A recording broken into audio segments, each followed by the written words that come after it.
Hi guys, welcome back to my channel, and welcome if you're new. I'm Nika and I make book related videos, and today I am going to be discussing all the 19 books that I ended up reading in June, and yeah, it's going to be a really great time. So firstly, I'm going to talk about the graphic novels that I read in May. I feel like the year has already passed by. We're at the mid-year point and it just feels weird. So anyway, like I mentioned, I read a total of 19 books in the month of May, and firstly we're going to talk about the graphic novels. So I read books 1 to 5 in the Magicians series, which is by Lev Grossman, Leila Sturgis, and we also have Pius Bach and Christina Kalita. So I might be butchering the names a bit, but yeah. So I think so far books 1 to 5 are out and I read them all at one go. It basically sets the premise of a new magical world for us. We have these different magical schools, and one of these schools is Breakbill's Academy, I think the name was, and we follow a certain cohort, right? So what happens is that a new group of students who are called hedge magicians, they practice unorthodox or unsanctioned magic compared to this magic that is taught in these schools. So we have this new group of unsanctioned magicians joining this cohort of students at a school that teaches sanctioned magic. I was about to say music, and that is where from the story starts. I thought that this was a middle grade series, but it's not middle grade. There are intimate, very obvious, I mean it's a graphic novel series, right? So there are very obvious sex scenes which definitely not for kids, but overall it's really interesting. I would like to know more about what happens after the ending at book 5, but otherwise it's very, very interesting. We see a new world, there's different characters, the dynamics, competition and everything. Very dark academia with a lot of fantasy and magic elements. Really enjoyed this book, and I rated them overall 3 out of 5 stars. So moving on, I also read one short story collection in the month of May, and that is 19 Claws and a Blackbird by Augustina Basterica. You might know her as the author of Tender is the Flesh, which I actually ended up reading in the month of June, but I'll share my thoughts on that book later on. So I had a lot of high hopes for this. So if you have been following me for some time, you know that I really love the unhinged, gory, weird fiction, and I loved Samantha Schweblin and Mariana Enriquez and their stories. I have them right here, not sure if you can see, but yeah, so I went in with a lot of hope for this one. However, I ended up rating it 2 stars, and that is because I just did not enjoy this book as much as I wanted, and as much as I thought I would. I had so many hopes for it. I thought I would be shocked, nauseated, biting my nails, out of my seat, all of that, but it did not arouse in me such feelings as I had hoped it would, and so it was a miss for me, unfortunately.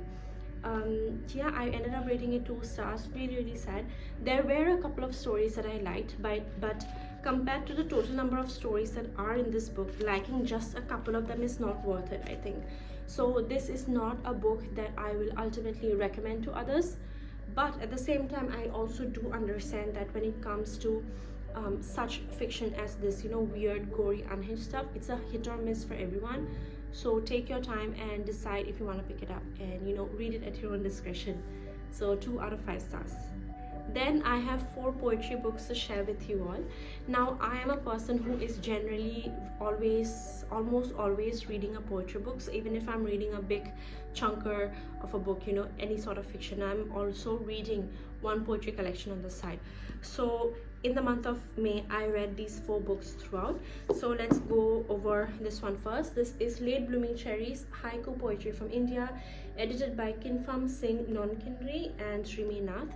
This was the review copy that was sent to me by HarperCollins, and I'm very grateful to them that they did. Now, as the title suggests, it's a collection of haiku poems written by different authors across India. I think it was very great getting an introduction to haiku in the first place, because I don't know a lot about haiku. So we have this really informative first part that gives you quite the bit of information about what haikus are, its variations, exceptions, and all of that. So that was really helpful. Then apart from that, we have different haikus by different poets throughout. We have this poet here, for instance, Madhuri Pillai, and then we've got 1 2 3 4 5 6 7 8, yeah, 8 haikus by her, and then we have another poet, and so on. So this book I felt is very, very inclusive in including so many different haiku writers all over India. Really enjoyed it. And you know, reading these haikus reminded me again that at the end of the day, it's always the quality that matters over quantity. Because with haikus, it's that, you know, it's just a few lines, just a few words, but they, you know, bring forth that whole image in your mind's eye. It's so vivid, so full of imagery, that these poems, these little short haiku poems, are really worth it. So I would definitely recommend you to pick this one up and, you know, give it a try, because it definitely was worth my time, and I rated it 4 out of 5 stars. Moving on, surprisingly, we have a poetry collection that was a miss for me, and that is Night Sky with Exit Wounds by Ocean Vuong. This book was the winner of the T.S. Eliot Prize of 2017. Now, firstly, let me tell you all that I ended up rating it just 1 star. And I know that was very unexpected, because it's Ocean Vuong after all, and we all seem to love Ocean Vuong. His book On Earth We're Briefly Gorgeous, which I admit I also liked. However, with this poetry collection, it was a miss for me, because I just did not vibe with the poems, believe me. Now, in contemporary poetry, I do recognize that there is no longer that need for rhyming words and all of that, which we read a lot in the poems that we, you know, studied back in school, or poems that were written in the 17th, 18th, 19th centuries, that we studied during our masters or bachelors in English literature. But today we all know that poetry is more so along the lines of spoken poetry. There isn't particular syntax or format or rhyming scheme that you follow, and you know, it's all chucked out of the window. However, this book felt like taking it too far with that whole thing, because it felt like this was just stringing some random words together, and hardly any of it made sense. Yes, there were a few poems that really made sense and were quite good, but again, the quantity also matters. It's not always just the quantity, despite what I said for this book, because in this book, every word, there is a brevity of, you know, the words. Of course, it's so limited in terms of the number of words used in haiku, and even then, every word is important, and every word contributes to the image that is formed in the reader's eye. But in this book, unfortunately, the poems just did not do it for me. Everything was so confusing. Maybe, I have to be honest, maybe this poetry is just too intellectual for me, and maybe I did not understand it. But if you did, let me know. Unfortunately, this book did not work for me. But you know, even though with bookstagrammers and booktubers and everything, we really take their book recommendations to heart, I think it is also important to sometimes give it a try for yourself, and then see if you like it or not. Don't take what I say, you know, don't listen to it blindly. Explore for yourself. You might end up loving this book. So yeah, I would say that check it out. If you like it, that's great. I personally did not, so that's sad for me, and I rated it 1 star. Moving on, I have another poetry collection, and that is Endless I Will Be by Sonia Oinam. This is also a book from the Northeast, specifically Manipur, so I would definitely recommend you to check it out as well. So this is a collection of poems that really delve into the human needs, desires, and everything. So it felt very, very close to my heart. It also has a lot of spiritual elements in it. Discovering your faith and holding on to your faith when times get tough and everything. It was really, really good. Moreover, this book really opened my eyes to the world, and it inspired me to just, you know, take a breath and actually live in the moment and not rush anymore. So this book was really crucial in that. I read this book, you know, whether I woke up in the morning and I needed just a couple of poems to help me, you know, move through the day, and sometimes I would read a couple of poems before I sleep at night. So overall, this was a book that really gave me wonderful company throughout the month of May, and I would definitely recommend it to you all. The one thing that unfortunately did not work for me was the syntax of the sentences used. I think they were a bit maybe a bit hodgepodge. Would have benefited from another round of editing, but overall, the sentiment that it gives out, that it relays, is definitely one that you would appreciate in your life. So I would recommend you to pick this up and give it a try. I ended up rating it 3 out of 5 stars. Lastly, the fourth poetry collection that I read is Of Wonder and Wild by Disha Sethi. Now, many thanks to the author for sending across this book to me, and I definitely had so much fun with it. I annotated the heck out of it. Let me show you if I can.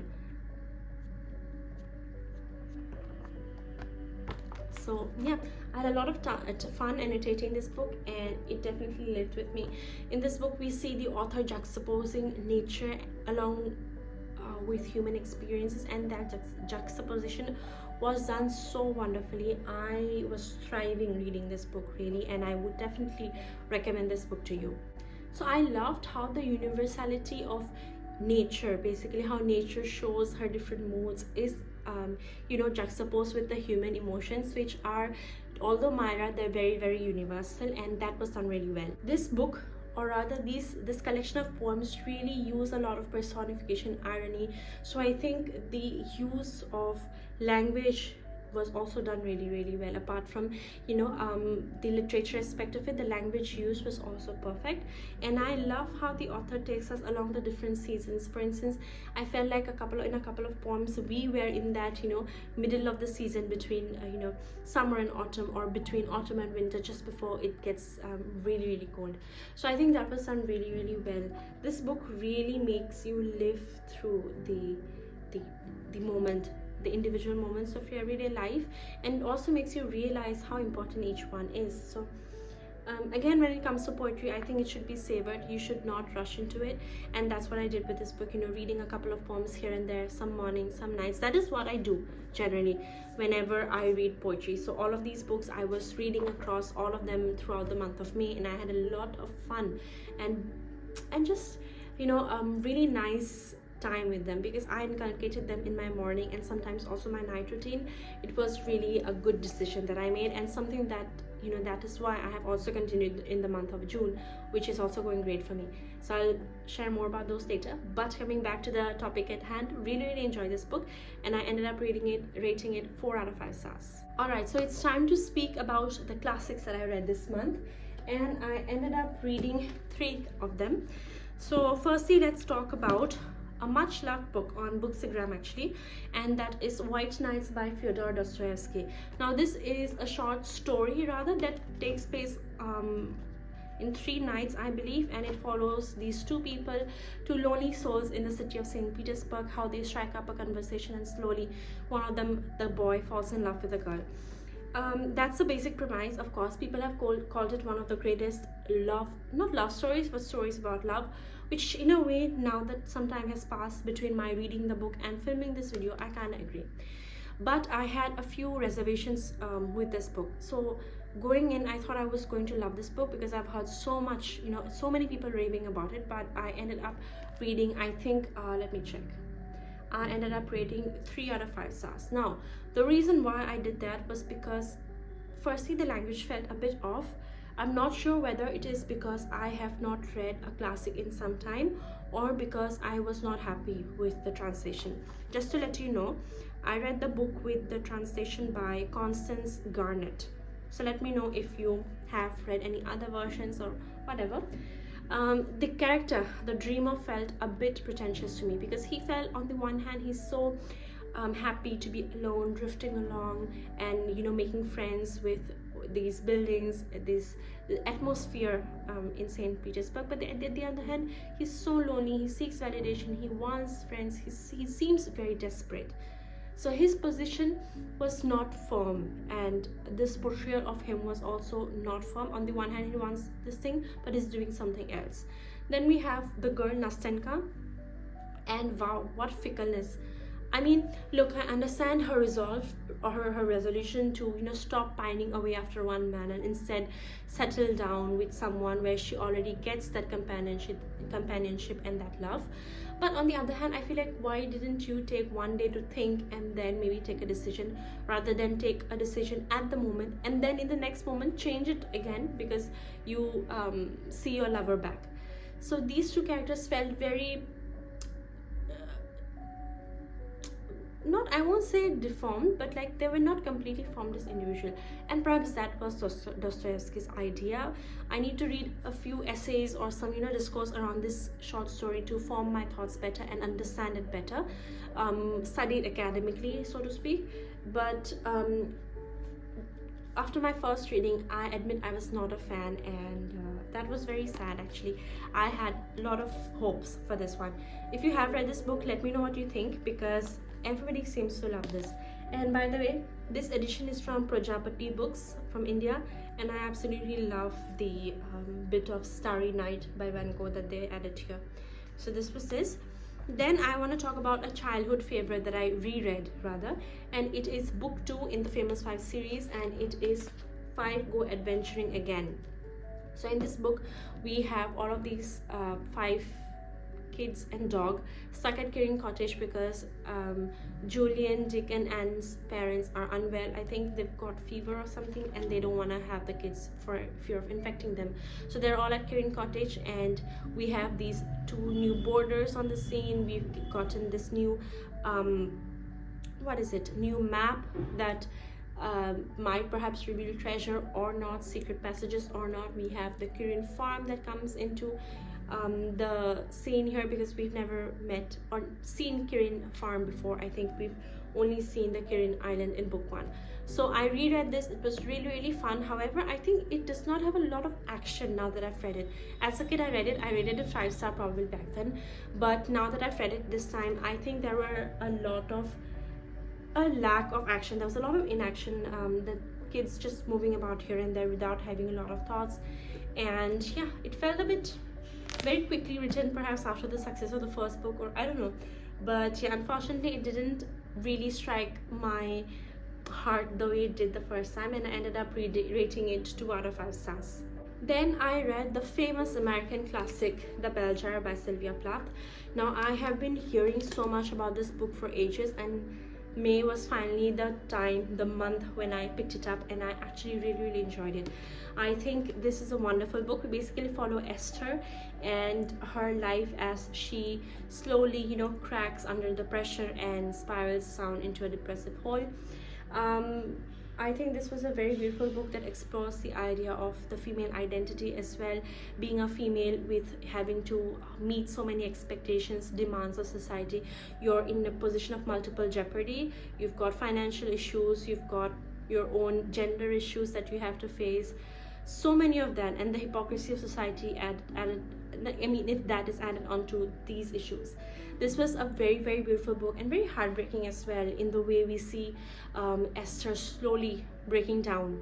And she describes herself as being under this bell jar. She is trapped as a woman, and also her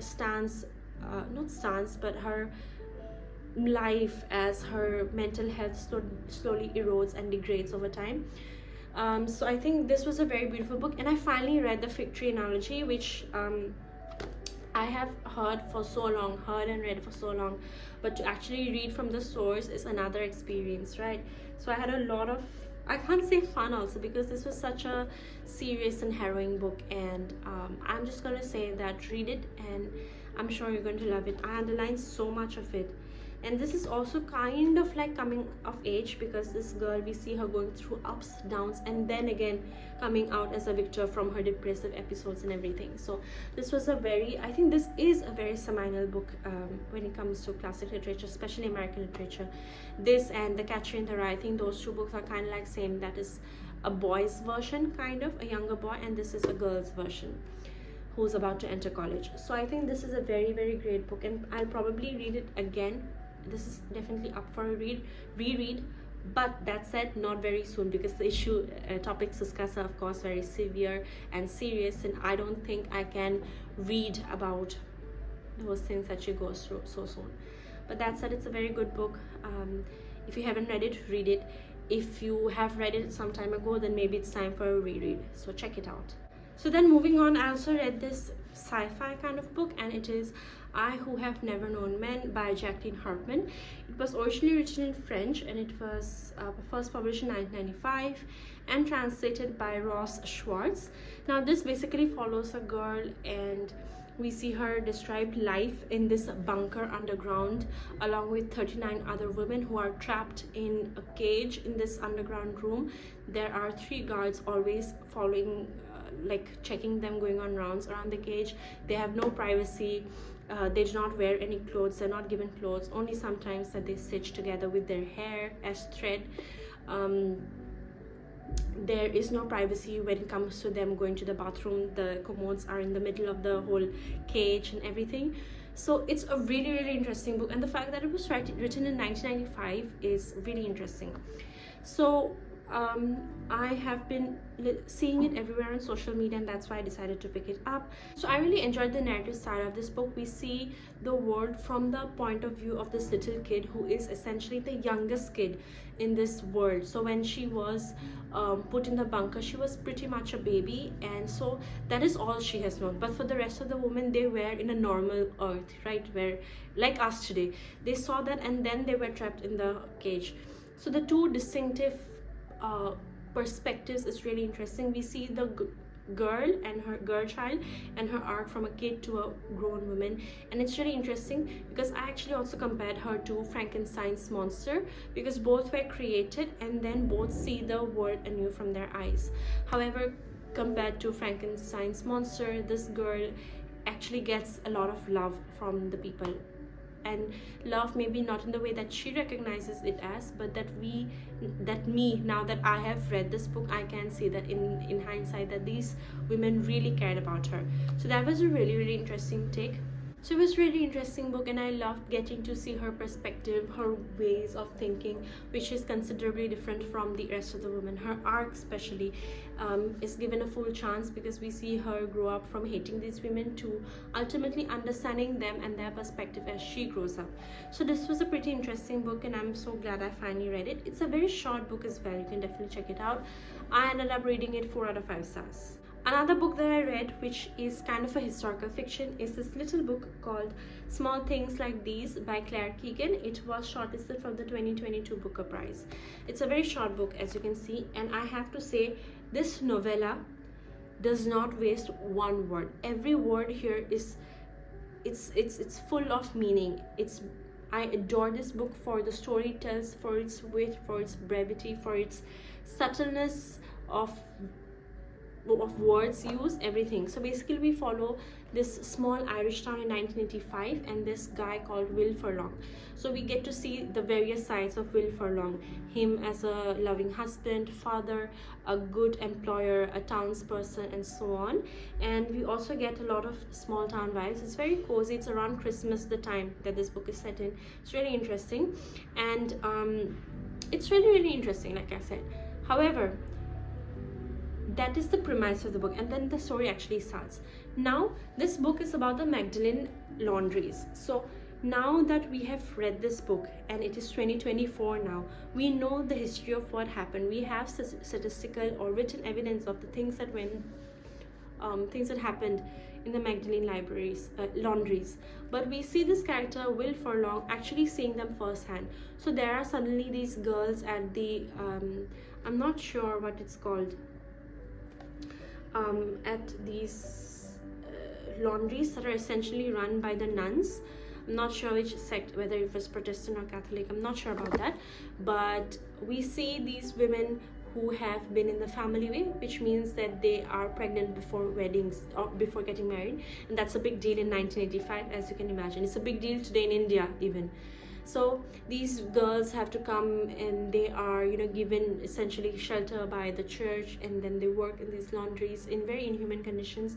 We don't know what happens to their babies, where they go, and so on. And so we see Will Furlong discovering that, and he wants to help one such girl that he comes across, even at the cost of social ostracization. And why social ostracization? Oh my god, I cannot speak. Ostracization. At the sake of that also, because these townspeople who think that they're very honest, very nice, they're all hypocrites, as is true of most of our society even today.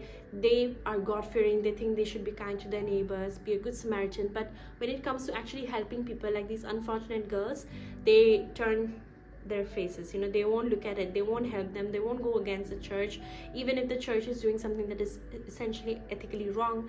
all of that. But Will Furlong takes a step to change that. We also see a lot of questions regarding his parentage, and the author really maintains that throughout, that suspense of who the father actually is and his own position in that society, because of the fact that his father is essentially unknown, and he also might have been born without a father's name. His mom got pregnant out of wedlock.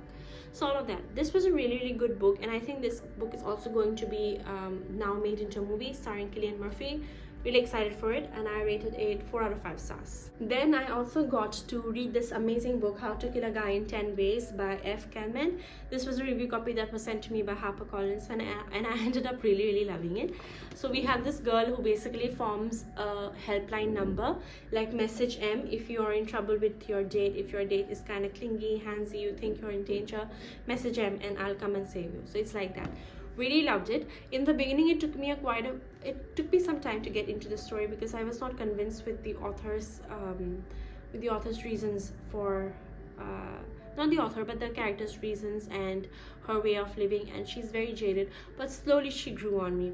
Really loved it. I think it was after the first death, 10 Ways to Kill a Guy. I think it was after the first death that I was really sucked into the story, and I wanted to read more and more. Really enjoyed it. The storyline was really well developed. I think at the end, finally, I realized how well the author had dropped hints throughout that I could not catch, because I am not generally much of a thriller reader. So it took me quite some bit of time to actually pick that up. But like I said, I really loved the murders, and as the murders were taking place, I kind of became very interested, and I was like, if I were her, if I was Millie, the protagonist, I would have done this in this other way, and so on. Really loved it. It's very funny and also very aware at times, and I think you should definitely check it out. That said, it also gave me a lot of anxiety in the middle of what's going to happen. I'm like, is she gonna get caught and all of that, and I had to actively detach also from the characters. So that was that.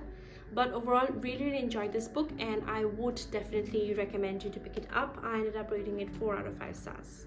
Now the last physical book that I am going to talk about is this book. It's called Not Quite a Disaster After All, written by Buku Sarkar.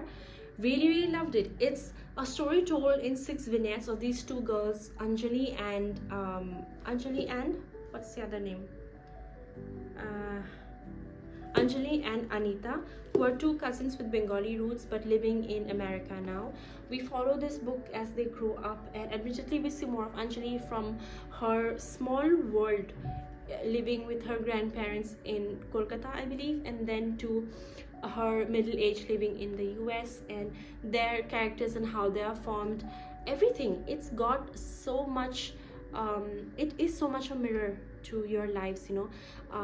We see Anjali from her small world, like I said, and then to startling precociousness when she understands her own privilege, the lack of privilege of her cousin Dinky, and then all the privilege she has, not having to worry about paying the rent or anything in New York, and then the access that she has to the upper world and everything. I think it was really beautifully done. I also underlined so much of it. It is very slice of life also in some moments.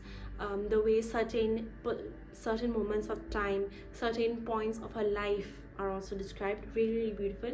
Now, if you have been following me for some time, you also know that I'm not much of a rereader, but for this book I just might pick it up for a reread.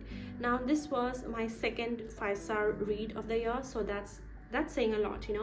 I've only rated one on the book 5-star this year, so definitely recommend this book. It's beautiful. It's very short as well, but so worth it. Really, you're gonna love it. So yeah. Now, I also read 2 romance books, but they were not that great, so I'm not going to dive into either of them. I'll just mention them. The first one I read is A Baby to Bind His Innocent by Michelle Smart. This was a Milson Boone book, and it was from the series The Sicilian Marriage Pact, book 1, and I rated it 2 stars. Then I also read The Wife Situation by Lyra Parrish, which is book 1 of the Billionaire Situation series. I also rated this one 2 stars. So yeah, so those were all the 19 books I ended up reading in the month of May. I had a lot of fun filming this video and telling you all about what I felt. At the same time, I really tried to make it short so that, you know, I don't ramble on and on about these books. And to be honest, sometimes you also forget what you've felt exactly in that moment. And so I think it's very difficult to always mention the points that you always think you will. And on the other hand, sometimes you remember what you felt throughout, sometimes you don't remember the exact plot. It's a jumble almost always, but overall I had a lot of fun sharing my thoughts with you all. If you want to know the in-depth thoughts, I will definitely link my Goodreads down below, so you can check that out. I always update my Goodreads about how I felt regarding all of those books, so you can definitely check out that link if you need more details about my experiences with these books. But yeah, so that's it for now. Thank you so much for watching this video. I will see you again very, very soon. Until then, take care, peace, and bye.